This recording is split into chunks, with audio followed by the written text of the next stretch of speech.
Shabbat Shalom. Shabbat Shalom, everybody. Hallelujah. We praise Yahuwah, for He is Tov. Hallelujah.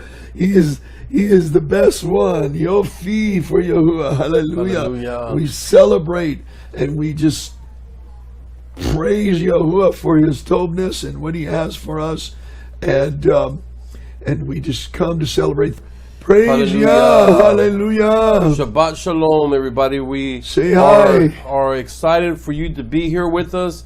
And like Brother said, we're starting a little bit late, but we're gonna get through it.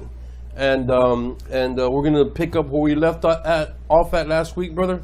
Right. So how was your week? How was your? Well, it was wonderful. We had it was very busy. We were very busy in everything we did all week. There was just a busy week with my mom and my mom's 89 years old, so I was real busy ministering to her and be with her. And it's had some false alarms because every once in a while we get those false alarms because of her health. And but everything is told. Praise Yah. Right. Yeah. And we went to, where do we go to this week? That was a little bit. We got radicalized. Right. We actually went on to do a video live stream. It is on YouTube now. You've probably seen it. To share the 23 reasons, but I only published 21 reasons to vote against the Democratic Party and for a Republican Party, which I wasn't voting before, but I'm voting now because there's 21 reasons why. And I should have put a couple more in there. I realized later. Right. We normally don't go out and vote, and we normally do not get mixed up with the system. But we know this guy's not a part of the system. Right. But we know he's not we believe that he's not part of the system.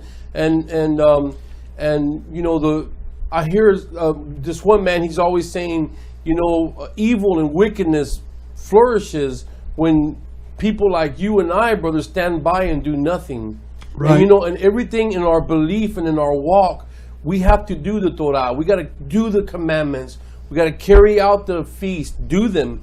So it takes an action, you know, and we don't just sit by the sideline and clap while everybody does the Shabbat and clap while everybody does the feast, and then you know we want to be partakers. We practice. Right. It. We want to be partakers of this is not a Christian walk. So we don't stand on the sideline and clap while we're partakers of the new coming Yerushalayim. We want to be a part of it. And the same thing right now that we're living here on this earth and in the reign of this place where we're at right now. If we want to be a part of that freedom,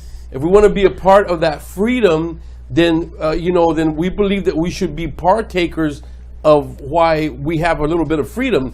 At least us deciding to vote for Trump, at least he has some kind of a moral compass.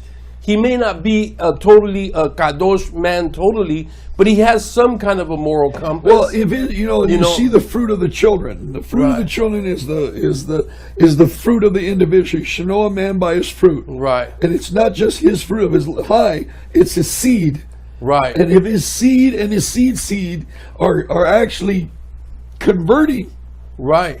There's children are marrying Yehudi and practicing. And so they have some kind of Torah, some kind of guideline. There's a Torah there. Right. There's a Torah. They might be Sin Hashem, but there's a Torah guideline there. They're not into the LBG, whatever movement that is. They're not into all this different kind of perversion. You know, they're into having some kind of a moral compass. Right. I'm sorry, brother. Go ahead. Yeah. Please. And not only a moral compass.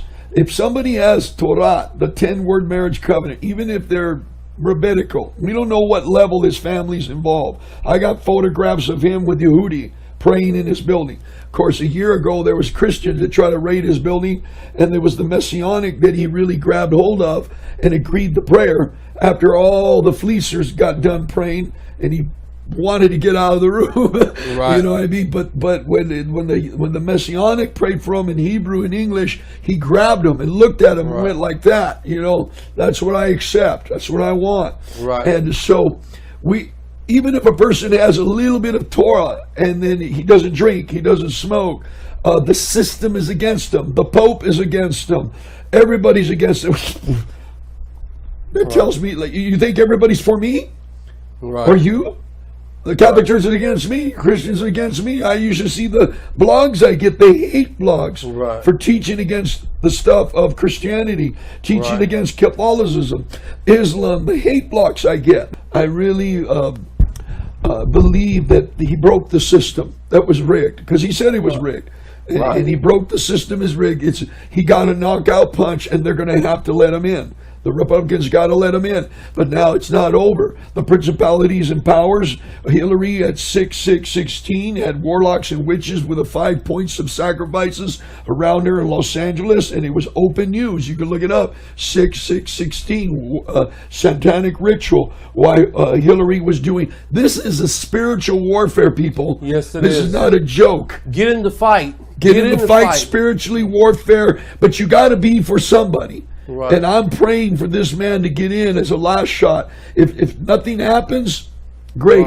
Now, if he gets a deadly wound and he wakes up, we know it's not Trump. Right. It's a different person. Then we know to stay away from it. But right now, he broke the system. He broke the rigging. The next system, which got to be broke spiritually, is them messing with the Wi-Fi frequencies of those voting machines.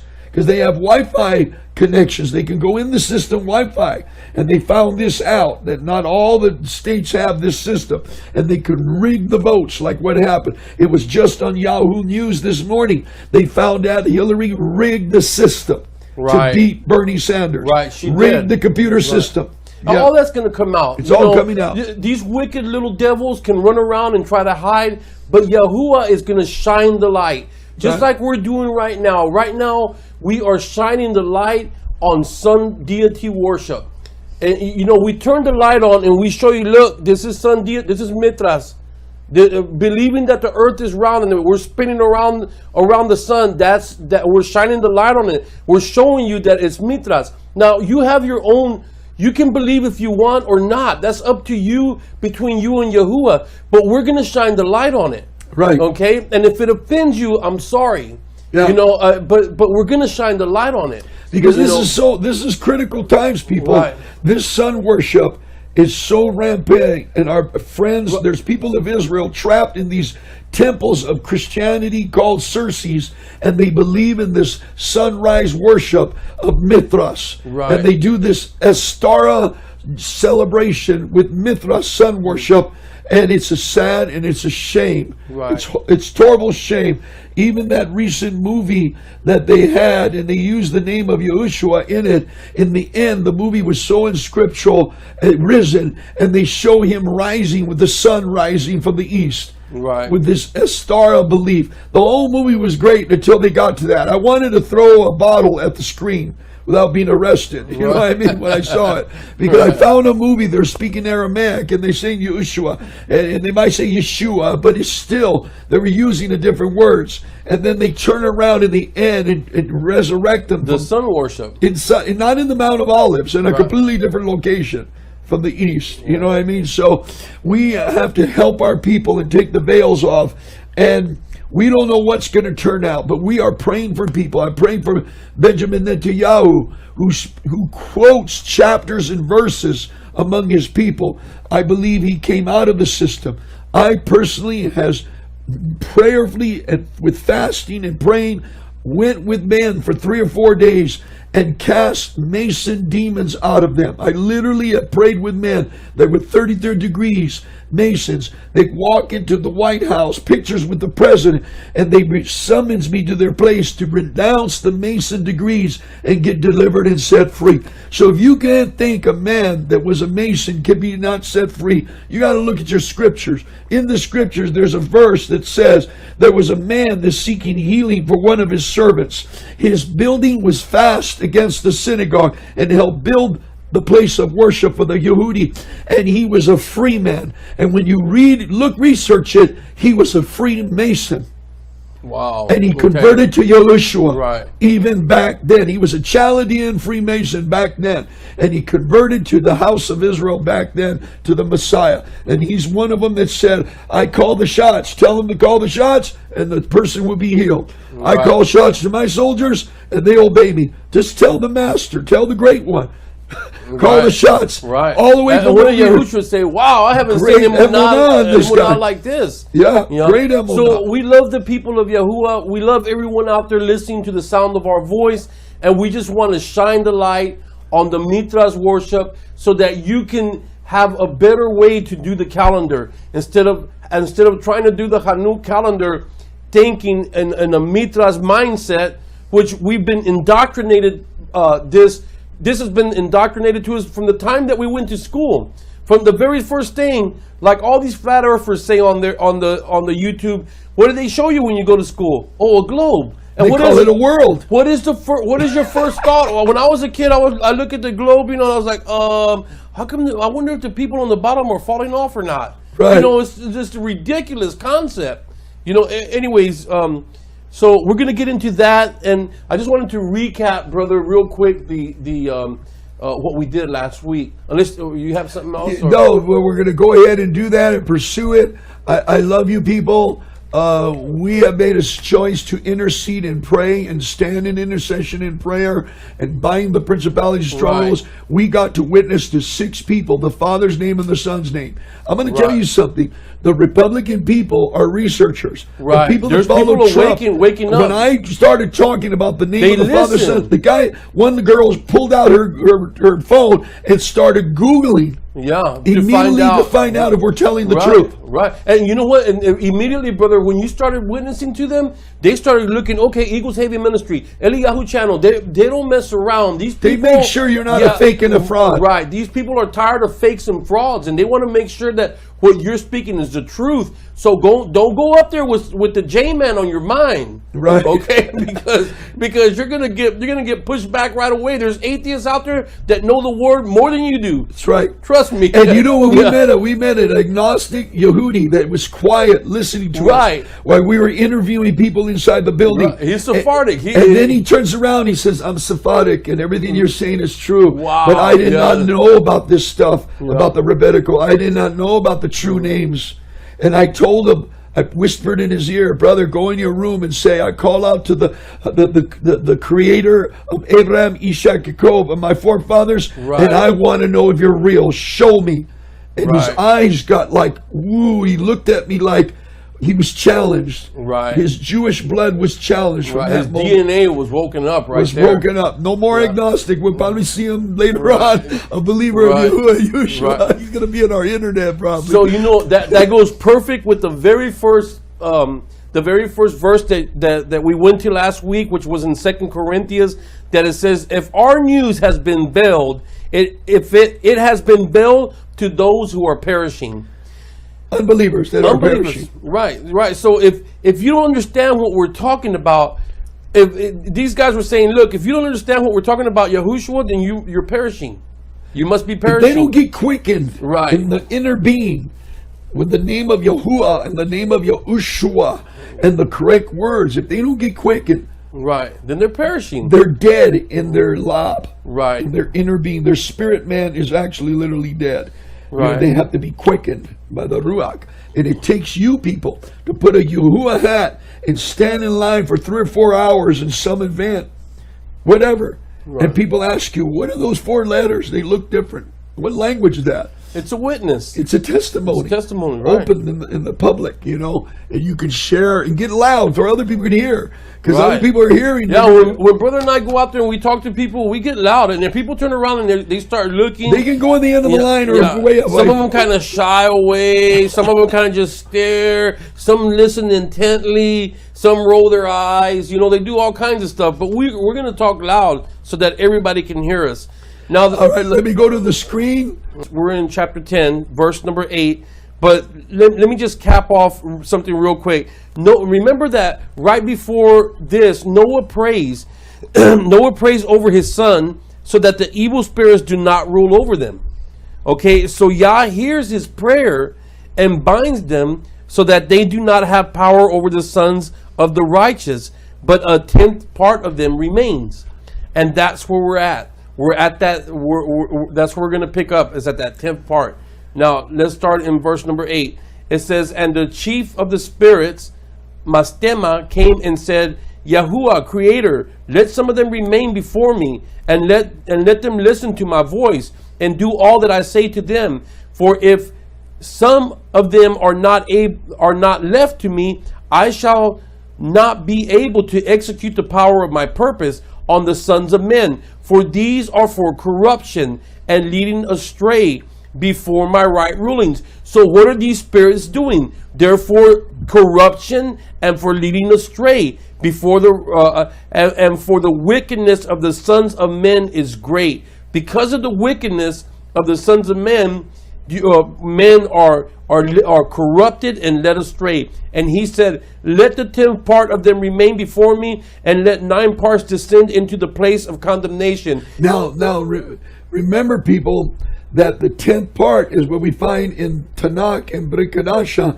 that 1/10 of them, that of the fallen ones, were cast into a certain place. I mean, that 1/10 is remains. The other ones are locked up in chains of darkness under the Euphrates River. These are the ones that they're offstream of the fallen ones. Mastema, people, remember this. You need to learn and bind that spirit. You could go online to Google Images and you'll type in Mastema here in verse 8, and you'll see an occult of witches and warlocks. A cult that this is where they got in the clothing when you go to Walmart and go to stores, or you see women or men tattooing wings on their body. They're a part of the Mastema occult, the fallen ones, the children of the half-breeders on this earth. Now, this spirit, you can bind the spirit from your children. He's the one that tempts you. So next time the enemy tempts you, remember, it's a spirit in assignment to tempt you to sin. Once you sin, he accuses the Father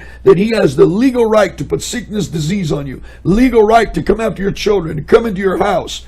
Once you know who your enemy is, you know how to pinpoint with your scope, and you'll stop having failure to receives and failure to injects, and you'll shoot that guy every time in your prayer warring access. You know what I mean?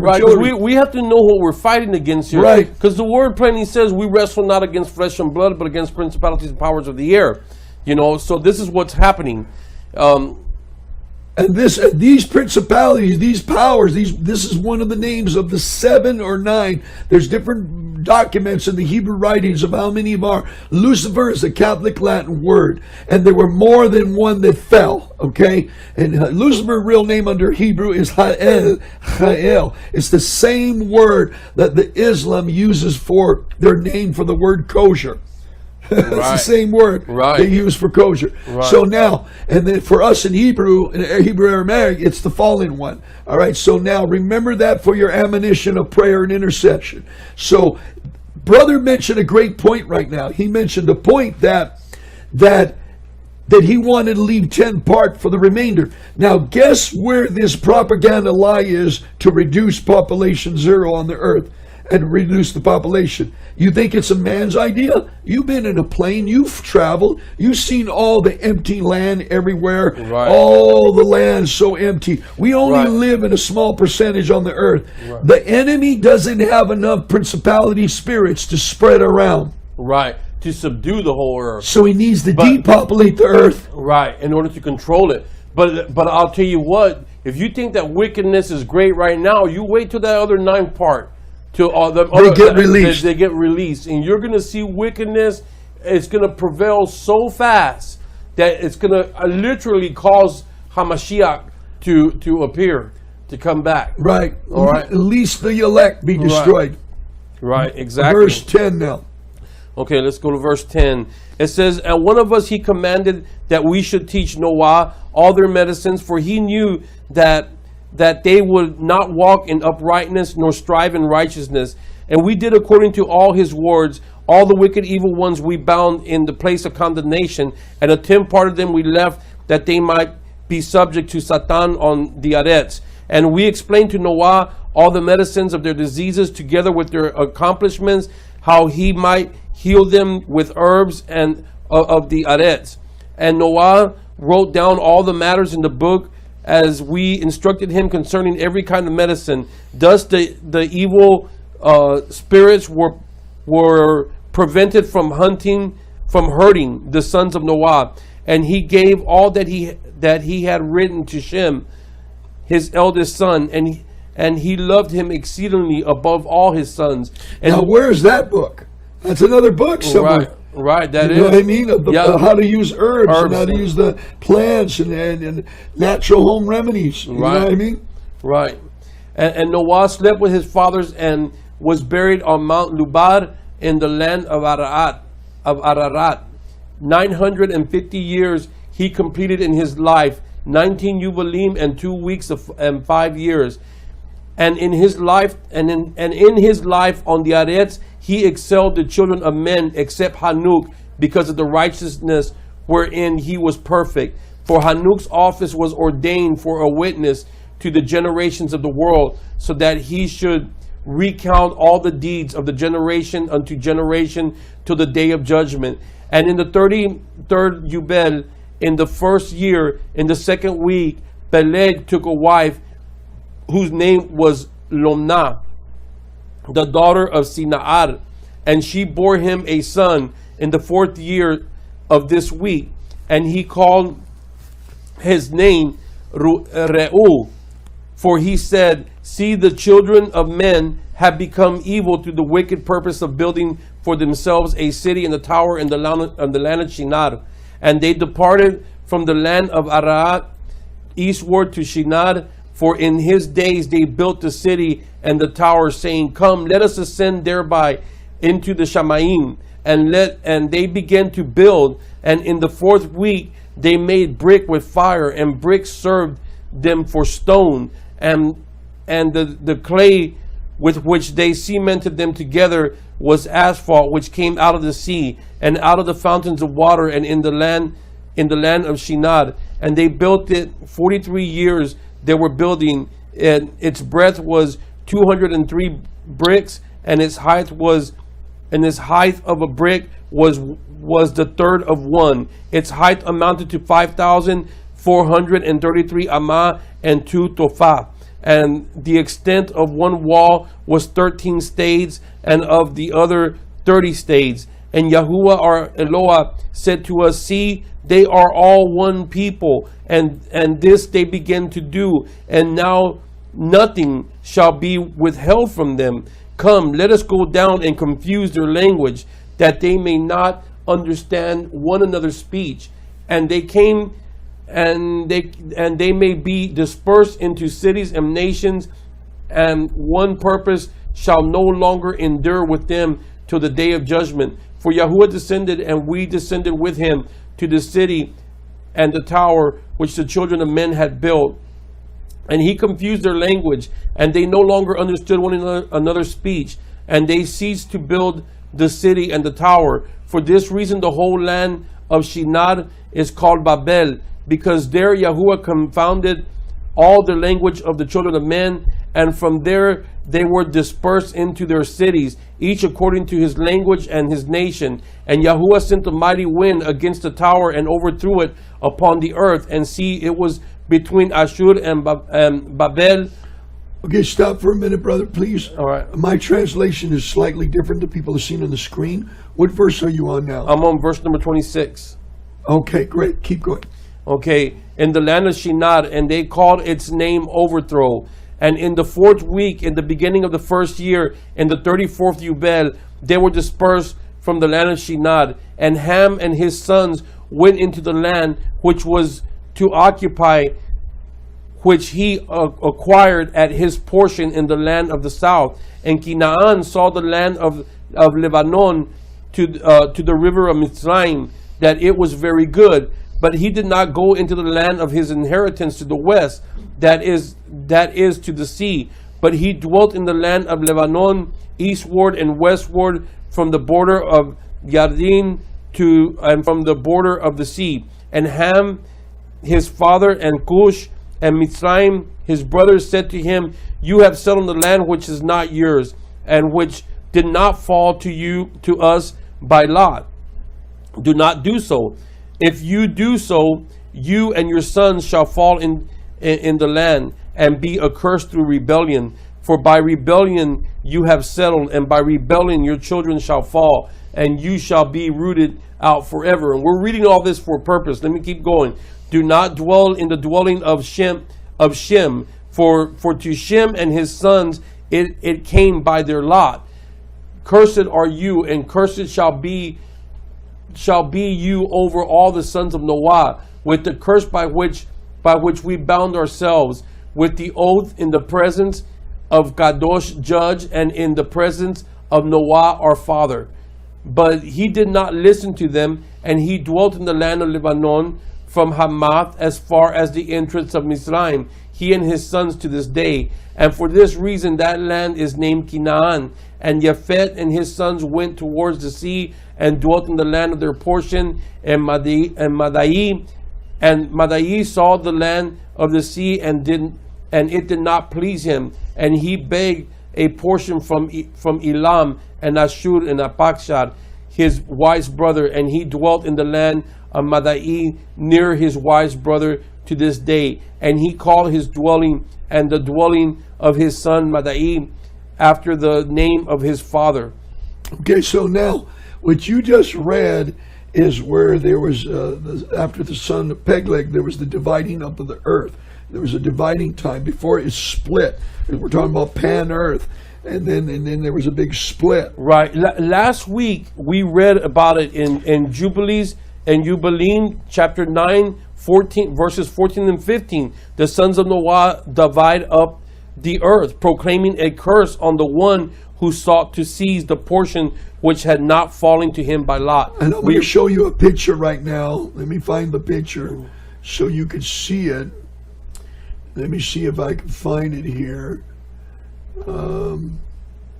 Now this, and we had read last week also that all this corruption and the stuff that began to happen, we read in Jubileem chapter 8 verse 1 through 11, the writings of the former generations of the watchers is found and transcribed. Remember that they transcribed it. They used to observe. The watchers used to observe the signs of the sun and the moon and the stars. Now, you got to remember that the watchers were using this to observe. Now, Yahuwah says the sun, the moons, and the stars are to observe. Okay? Not to worship. Not to worship. So there, you can observe the sun, the moon, and the stars. To calculate the feast. Right, but you're not to worship them. So it's like people worshiping the creation instead of the creator. Right. So they're worshiping the creation of what they're supposed to do for their calendar. Right, exactly. And what people do today, what do? They name their children after names. Oh yeah, that's right. Of the calendar. We're going to read about that too. You know, Nimrod, not Nimrod, I'm sorry, but Terah, Abraham's father, had many mighty ones, and he had 12 big mighty ones, and each one of these mighty ones, they were for each month of the year. Now right. let me tell you this. This is still being done. If you look at the Hispanic community, you will see that many of our ancestors, only a generation, and even to right now, are named, let's say, Jesus de Maria Gonzalez. I'm just throwing names out there. Okay, the de Maria is because the Santito or the Santita Maria is being worshipped on that month. Okay, or Jose, or you can Mariana de Jesus. You know, a girl named Mariana, but her name is de Jesus because the Saint Jesus, or whatever it may be, Francis, whatever, is being worshipped that month. So each one of these months, the Catholic Church is worshiping a saint, and they're naming the kids after the saints. The sun worship is still being done even to this very day. And we're talking about this is happening thousands of years ago, a few thousand years ago. And even to right now, it's crazy. It's unbelievable, you know. But when we're shining the light on where this is coming from. Why are our children named like this? Because of the Tower of Babel. Because of all of the different, you know, worshiping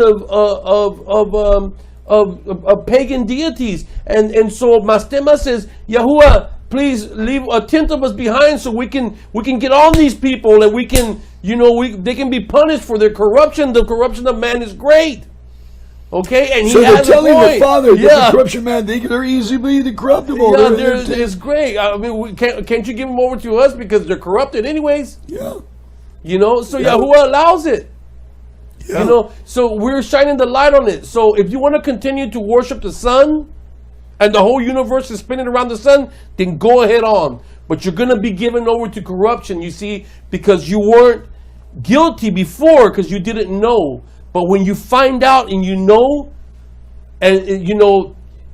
a man cannot, in order for a man to receive the things of Yahuwah, he must be humble. You must be able to say, you know what I believed in before was wrong, Father. Please forgive me. Right. And you have to. And when they were building this rocket launching NASA launching pad, I call it a launching pad, because they did find the location of Babel, of that hill, and they found a chemistry of the same as rocket fuel in the soil. That's very old. So they were doing something, burning lanterns for light or whatever. They were doing something, or it was a rocket launching. Who knows? Because they had technology back then that people think that we started it. No way we started it. Now, you got to realize when a person fell down, when a person holding a brick drops a brick, all the brick walkers, how many days it took to walk? I think it took like 2 days, 3 days to walk to the top. Right, it took 3 days to carry on their back. Right. Okay, so now if drop the brick, everybody will weep. If the man fell, they ignored it. No big deal. Right. That's how much wasn't even mentioned. It was no big deal that the human life was nothing. Okay, it was the brick, and that's kind of the same concept that they have today. Well, if when the lady was asked, is it really worth it for us to go to Iraq and all these children die? And she goes, well, that happens. It's a casualty of war. Yeah. Just for her own purpose. To sell the military complex of weapons. Right. Yeah. Well, what do they call that? Collateral damage. Collateral damage. That's a nice word for killing innocent people. Exactly. And a lot of good veterans that are snipers, if they hold back and don't hurt and don't kill the collateral damage that's standing in the way, they get demoted or they get all kinds of bad things to our troop they have a heart for righteousness, little children, and elderly, they don't have a uniform. All right, let's go back to, we're now in chapter 11. It says, and in the 35th Yuvel, in the third week, in the first year, Reu and his wife, took a wife, and her name was Oram, the daughter of Ur, the son of Kesed, and she bore him a son in the 7th year of this week, in this Yuvel, and he called his name Seru. And the sons of Noah began to fight with each other, to capture and to slay each other, and to shed blood of men on the earth, and to eat the blood, and to build strong cities and walls and towers. And some exalted themselves above the nation and established the beginnings of reigns of their own little kingdoms, and went to battle, people against people, and nation against nation, and city against city, and all did evil, and acquired weapons, and taught their sons battle. And they began to capture cities, and to sell male and female slaves. And Ur, the son of Kesed, built the city of Arad of Kasdim, and called its name after his own name, and the name of his father. All of this is the origin of where the earth began to get corrupt again. And they made themselves molded images, and they each worshipped the idol, the molded image which they had made for themselves. And they began to make carved images and unclean likeness, and evil spirits assisted and seduced them into committing transgressions and uncleanness. So just like if Jack Parson was a warlock, the guy that started Jet Propulsion Lab of NASA, and he heard voices to give him the chemistry of how to make rocket fuel. Right. and designed a better rocket than the buzz bomber that Germany was doing. Okay, Right. he was listening to wicked spirits. He was Right. going to Allison Crawley. They were doing worship together to hear from the same spirits. Right. And why are they doing this? Because remember that the evil spirits, who are their fathers?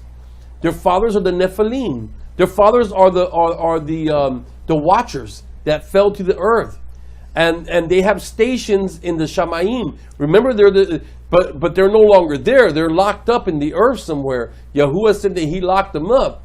Okay, but so these evil spirits are helping them make idols to worship them. So they look something like what their fathers look like. So you see, here you are worshiping this image, and you know what? They're like, oh, okay, this is my father's image. I have the right to possess it. So then you're praying to that evil demon. I don't know if you understand what I'm saying or not. People, if you understand out there, please let the veil come off. You know. Yeah, because last week we shared in part 1, and I showed verses, 3-4 verses, where if you worship idols, you're worshiping demons. Right. They hide behind the idol. Right. To get the worship. They want the Father's worship. Right. That's why the Father can't stand. He's a jealous mighty one. He can't stand anybody making an idol and calling it His name, or making an idol and stealing the worship that belongs to Him. Right. This is real. This is as in the waters above in the Shamayim, it's in the earth too. You know.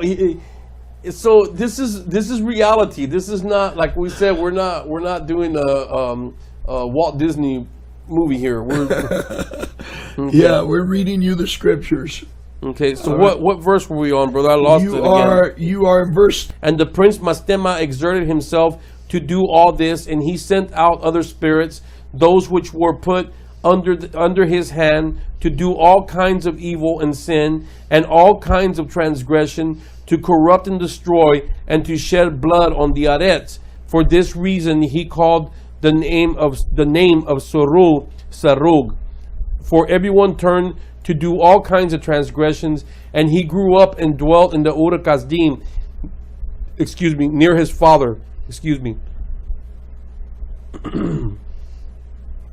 and he grew up and dwelt in the Ur Kasdim near his father and his wife's mother, and he worshipped idols, and he took a wife in the 36th Yubel in the 5th week in the first year, and her name was Milcah, the daughter of Kabed, the daughter of his father's brother, and she bore him Nahor in the first year of this week, and he grew and dwelt in Ur Kasdim, and his father taught him the researchers of the Kasdim to divine and foretell according to the signs of the Shemayim. So he's teaching them astrology worship and sun worship and and star worship. Right. And in the 37th Yubel, in the 6th week, in the first year, he took a wife, and her name was Iyasaka, the daughter of Natsag of the Kasdim, and she bore him Terah in the 7th year of this week. And the prince Mastema sent ravens and birds to devour the seed which was sown in the land, in order to destroy and rob the children of men of their labors before they could plow in the seed. The ravens picked it from the surface of the ground, and for this reason he called his name Terah, because the ravens and the birds reduced them to destitution and devoured their seed. Let's look at this. If you got a field, people, and you're planting, and the squirrels are eating, and the ravens are coming. This happened to us in the ranch in California. Ravens started coming and looking at our non-GMO crop. Right, they wanted to eat the good stuff. Who's it sent from, people? Mastema. Mastema, yeah. And so we had to pray, put up a hedge, and a scarecrow, all this stuff we have to do to make it go away, the spirit. But the main thing is to pray. Now you know who sends the ravens to devour your seed. Right. And what do you think would be the purpose of him doing that? Perhaps to receive more worship? perhaps so that the people will worship Halloween and the pagan feast. The people were worshiping all kinds of idols. That's what he was talking about just now. So then he wanted more worship. So he devours the seed, so that the people will say, "Oh, maybe we're not praying enough," and they continue to pray to these idols that they right made. And give offerings and all that. Right. Okay. Exactly. Okay. Verse 12. Verse number 12. And for this reason he called his name Terah, because the ravens and the birds reduced them to destitution and devoured their seed. And the years began to be barren because of the birds, and they devoured all the fruit of the trees from the trees. It was only with great effort that they could save a little of all the fruit of the earth in their days. And in the 39th Yubel, in the second week, in the first year, Terah took a wife, and her name was Edna, the daughter of Abram, the daughter of his father's sister. So then Abraham is probably named after Edna, her father, okay, which is the wife of Terah. And in the 7th year of this week, she bore him a son, and he called his name Abram. There it is, by the name of the father of his mother. And he had died. You know what? I really hadn't read that before. I just said that. It said it before. His daughter had conceived a son. Verse 16. And the child began to understand the strains of the earth, that all went astray after carved images. So that he understood that the reason that the earth was barren was because of this, and after uncleanness. And his father taught him writings, and he was 14 years old, and he separated himself from his father, that he might not worship idols with him.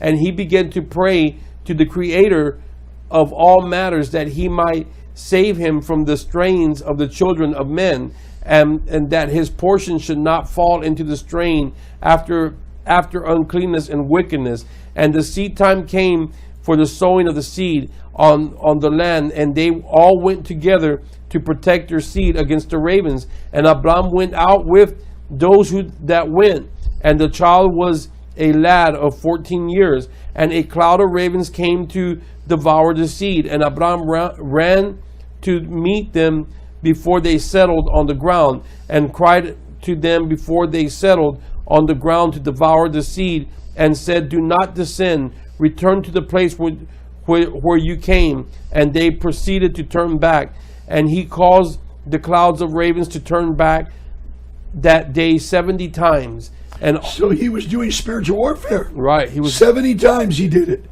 Right, exactly. And all the ravens turned back, and his name became great in the land of Kasdim. And there came to him this year all those that wished to sow, and he went with them until the time of sowing ceased. And they sowed their land, and that year they brought enough grain home, and ate, and were satisfied. And in the first year and the 5th week, Abram taught those who made implements of oxen, the craftsmen in wood, and they made a vessel above the ground facing the frame of the plow, in order to put seed on. And the seed fell down from there upon the share of the plow, and was hidden in the earth, so that the raven could no longer eat it. Could no longer eat the seeds as it went in the ground. Not all of it. They could eat some of it, but not all of it. And they no longer feared the ravens. And in this way they made vessels above the ground on all the frames of the plows, and they sowed and tilled all the land accordingly as Abram commanded them, and they no longer feared the birds. Now, people, we want you to know that this Abraham and his father were around even when Nimrod was still around. Nimrod is still doing his thing, even though the tower was scattered. He went to another location to build another city. He had a little tantrum because the father caused confusion to split up his crew, his wrecking crew. Right. But Abraham is alive, walking the earth during this time. Abraham's father was making 12 mighty ones of idols, and served in Nimrod's army. Right. Okay. So now we're going to go to the book of Now we're skipping around here, but we're doing this because in the end we're going to show you something. So we're going to go ahead and go to the Book of Yasher, and even if it takes us a little bit longer than what we thought, and the reason is because the enemy doesn't want you to know or use these books. As a matter of fact, when the Bible was canonized, they did not put these books in there.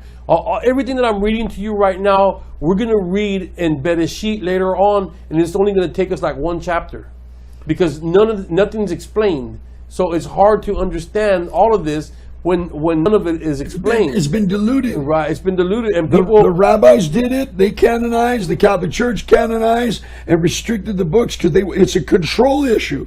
The rabbinical, Hasidic, Talmud. They do the Kabbalism and everything. They didn't want these books out for the people, but they're there. Right, and they're surprised that we have them. And you know what they'll tell you? They'll tell you, "Oh, you know about the Book of the Light? You're not supposed to know about that." That's the Book of Yasher. They call it the Book of the Light. Yeah, you're not supposed to know about that. You're only supposed to read it in Hebrew. You can't read it in no other language. Right. They tell you that stuff. Exactly, and you're only supposed to know Genesis. You're not supposed to know any of these other books. You're just supposed to know this little part that we're going to give. Because it's a clique. Right. They get the degree. They become a rabbi just like a pastor. They get a degree of knowledge, and then they read those other books. Because I've been in synagogues and heard the Rebbes read and speak. And then after, when I shook their hand, I said, "Oh, you were quoting from Anuk, and you were quoting from the Jubilee." And he looked at me and says, "Oh, you've read the secrets, you read the books." Right. But the other people think it's Torah. Right. Because they're all in catechism. They don't read the 5 books of Moses on their own. They don't read the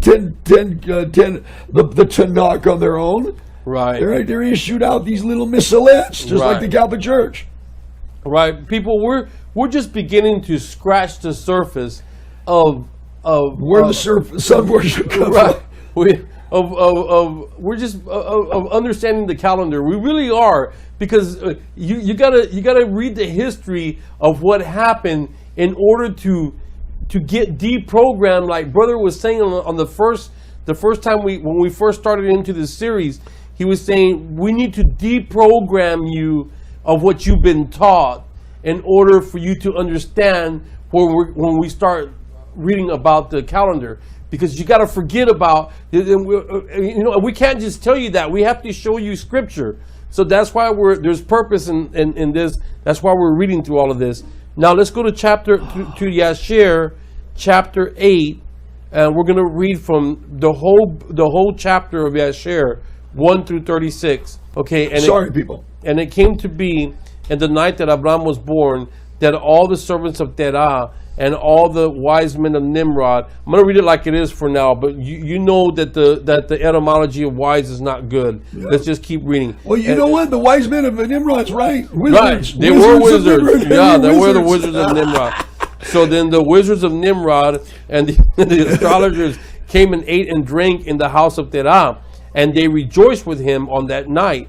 Remember, now you got to remember that Abraham's father Terah was making idols and falling down and worshiping. He's working for Nimrod. Right, he's working for Nimrod, and he's giving these idols to everybody around him. And he tells Abraham later on, if I don't do this, and the people will get mad and they'll probably stone me to death.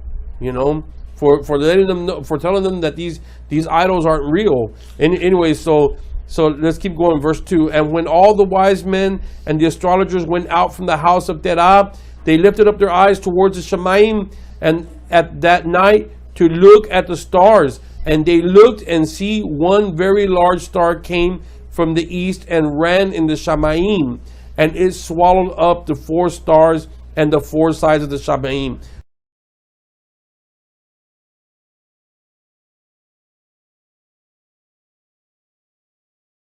And it says that all the wise men of the sovereign and his astrologers were astonished at the sight. And the wise men understood this matter, and they knew its importance. And they said to each other, this only foretells the child that has been born to Terah this night will grow up and be fruitful and multiply and possess all the earth. And he and his children forever. he and his seed will slay great sovereigns and inherit their lands. And the wise men and astrologers went home that night. And in the morning, all these wise men and astrologers rose early and assembled in an appointed house. And they spoke and said to each other, "See, the sight that we saw last night is hidden from the sovereign. It has not been made known to him. And should this matter get known to the sovereign in the latter days, he will say to us, 'Why have you concealed this matter from me?' And when we shall all suffer death, and then we shall all suffer death. Therefore now let us go and tell the sovereign the sight which we saw, and the interpretation of it, and we shall then remain clear." And they did so, and they all went to the sovereign and bowed down to him to the ground, and they said, "May the sovereign live, may the sovereign live. We heard that a son was born to Terah, son of Nahor, the prince of your army. And last night we came to his house, and we ate and drank and rejoiced with him that night. And when your servants went out from the house of Terah to go to our respective homes to abide there for the night, we lifted up our eyes to the Shamayim, and we saw a great star coming from the east, and the same star ran with great speed and swallowed up 4 great stars from the 4 sides of the Shamayim. And your servants were astonished at the sight which we saw, and were greatly afraid, and we made our judgment upon the sight, and knew by our wisdom the proper interpretation of it, that this matter applies to the child that is born to Terah, who will grow up and multiply greatly, and become powerful and kill the sovereigns of the earth, and inherit all their lands, and he and his seed forever. And now, our master and sovereign, see, we have truly made known to you what we have seen concerning this child." Now, remember, these guys are discerning and looking up into the sky and reading the signs of the stars and the signs of the moon and the sun. And spirits are giving them this information. Right. We right. could seduce him, spirits. Right. So it's not a make believe thing. The Nimrod understood that these guys knew what they were talking about, and said, "Hey, look, that child that was born to Terah, we don't know how, but he's going to inherit the whole earth. His reign, and let me say it like this, his kingdom is going to last forever. He swallowed up all of the other stars." You know, so anyways, just keep on reading. And we read about all this stuff earlier. And how many sovereign nations, kingdoms that Nimrod ruled over? Wasn't it 4 or 6? Well, the very beginning it was 4 in the beginning, right? Right. The very beginning was 4 different cities that he built, right? And throughout this certain area, and I believe they were all doing the sun worship. All of them were. Yeah. All right. Excuse me. Anyways, let's go to what verse was I on? You're verse 12. Verse 12. "And now, our master and sovereign, see, we have truly made known to you what we have seen concerning this child. If it seems good to the sovereign to give his father value for this child, we will slay him before he shall grow up and increase in the land." This is the same thing. There's another picture of Yahushua. The same thing is going on. It says, happened in Egypt with Moshe. Right. Same thing with Moshe. Right. Yahushua. Right. "And this evil increase against us, that we and our children perish through this evil." And why are they saying that they're going to perish? Because they're worshiping the stars and the and sun. They're calling good evil and evil good. Right. Right. It's going in reverse here. So at least they knew what they were doing. You know, that they were going to perish because of this evil. What they're doing. Right. But isn't it amazing? Today is the same way. They call evil good. Right. And if somebody does harm to them, it's considered bad. Evil. Yeah, evil. To them it is. Yeah.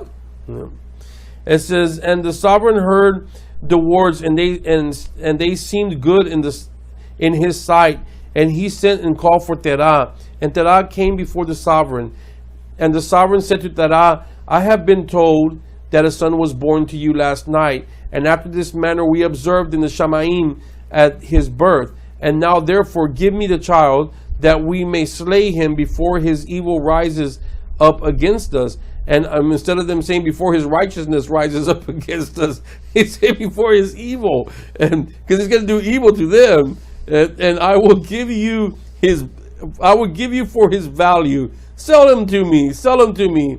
Hey, the same thing. Full of silver and gold. Yeah, the same thing with Judas Iscariot, who betrayed him, Yahushua. Well, I'll give you 30 pieces for him. So he sells them.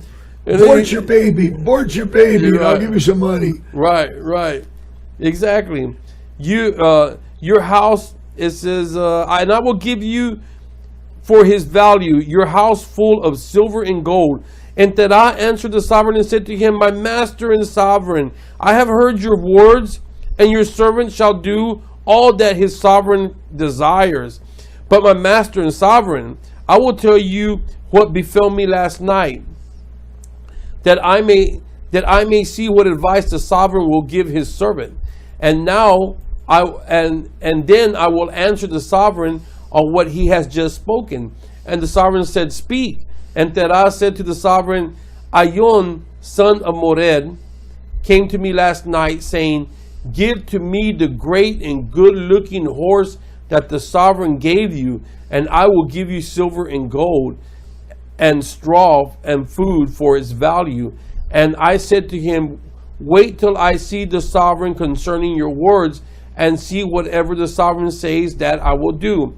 And now, my master and sovereign, see, I have made this matter known to you, and the advice with which my sovereign will give unto his servant, that I will follow.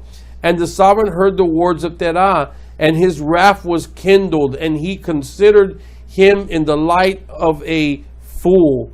And the sovereign answered Terah, and he said to him, are you so foolish, ignorant, or lacking in understanding to do this matter, to give your good-looking horse for silver and gold, or even for straw and food?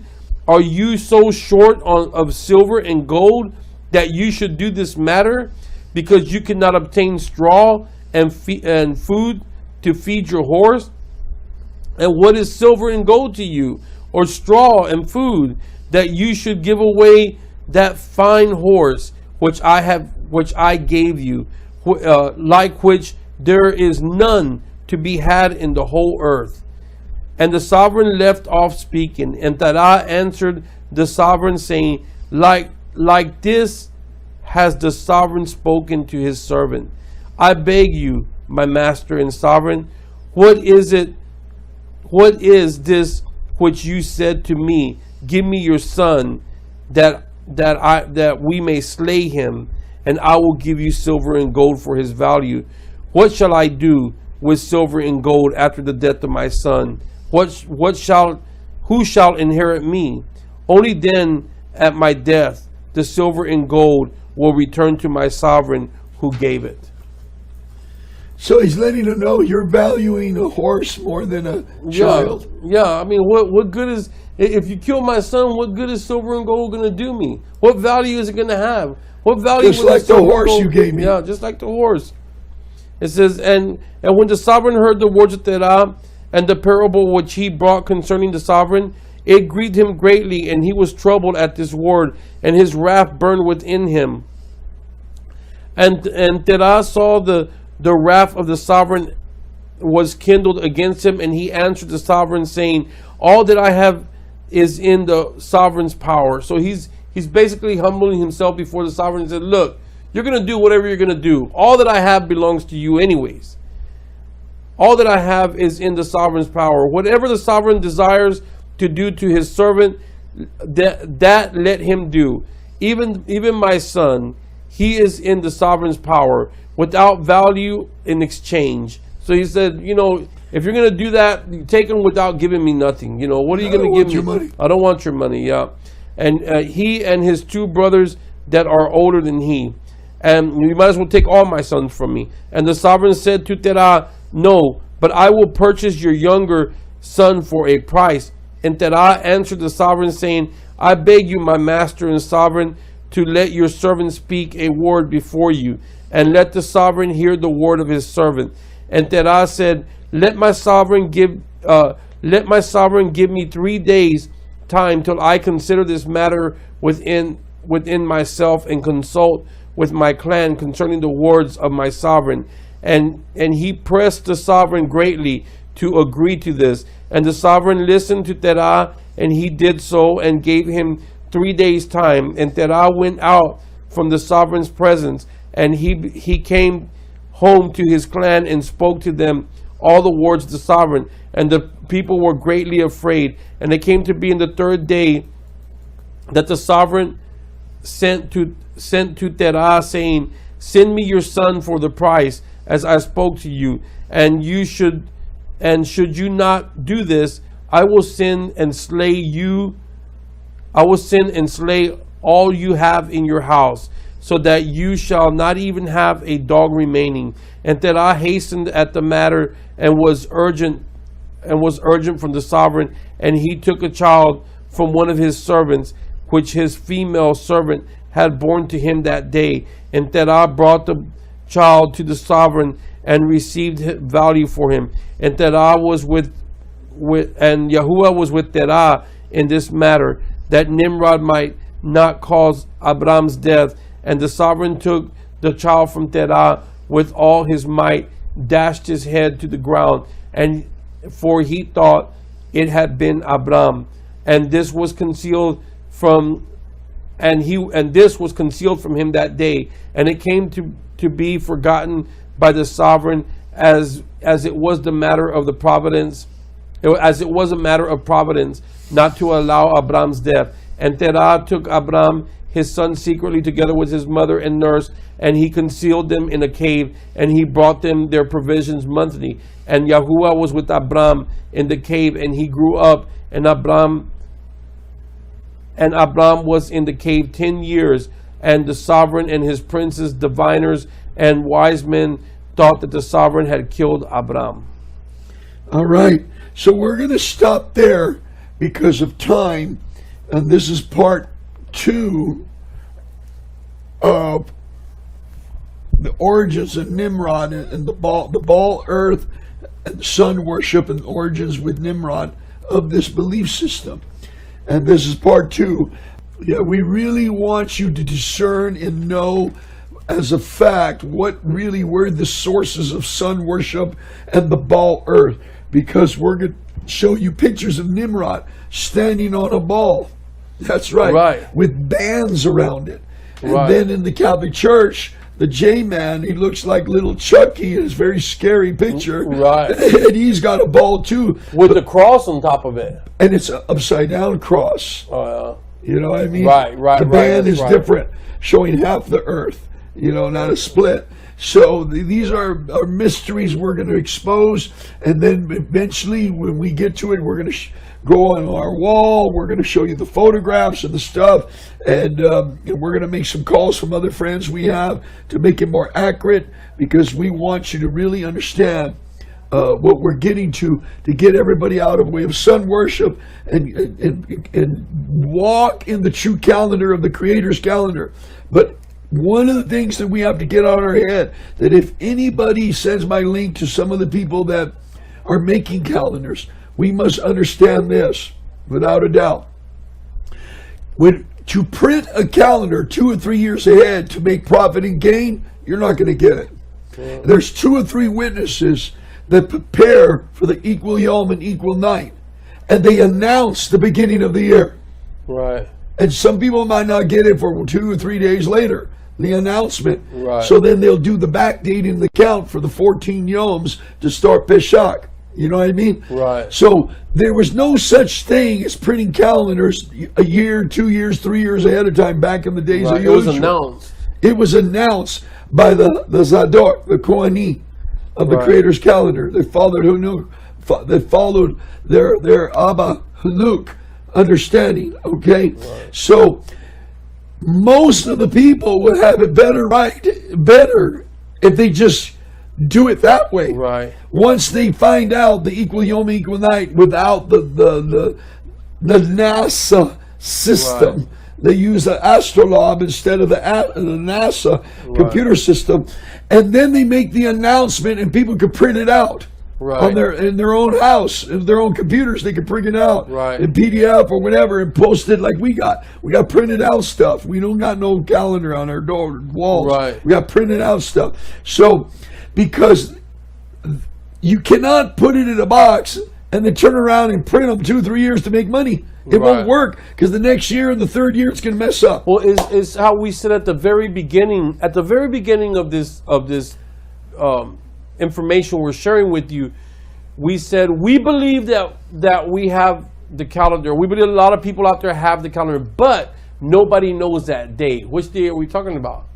The Equal Yom Day. The Equal Yom Day. The Book of Hanuk really, it lays out the calendar. It does it on its own.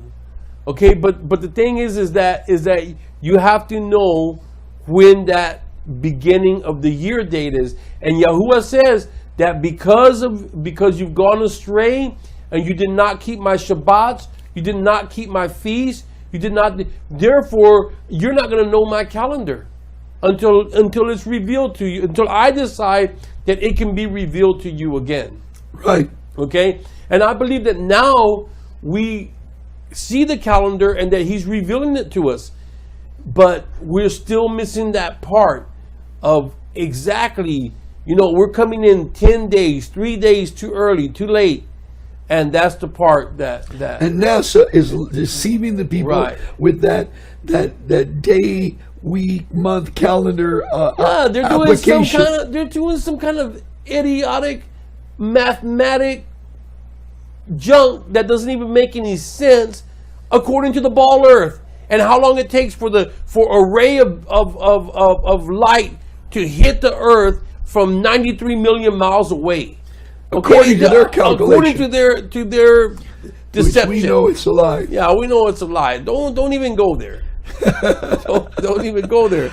People, we love you and we thank you for tuning in, and we'll get this edited out to you very soon after Shabbat. I'll get to work on it, and we're now going to go close this Yom, and we love you, and we yes, know, we do, people. We love you with we all know our hearts. we know you're enjoying this. Yes, and we enjoy being here with you.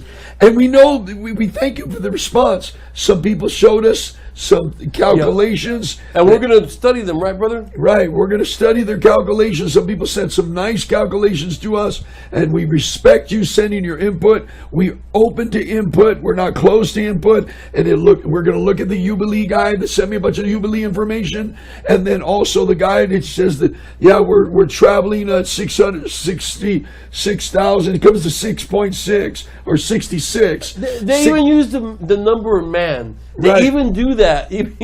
I mean, what a coincidence! Really, 666,600 miles an hour following the sun. That's ridiculous. It's like, wow, really? Yeah, I mean, the devil's all in this stuff, man.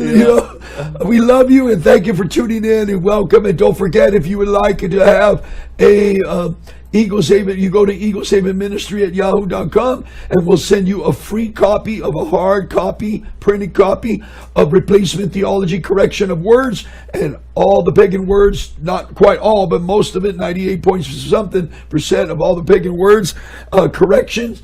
And if you don't want me to mail it to you, I'll send you in a PDF. I'll send you a word. You can do it. You can print your own up at your house. Thank you for tuning in. We love you and we appreciate you in the Shem of Yeshua. Shabbat Shalom. Chag Sameach.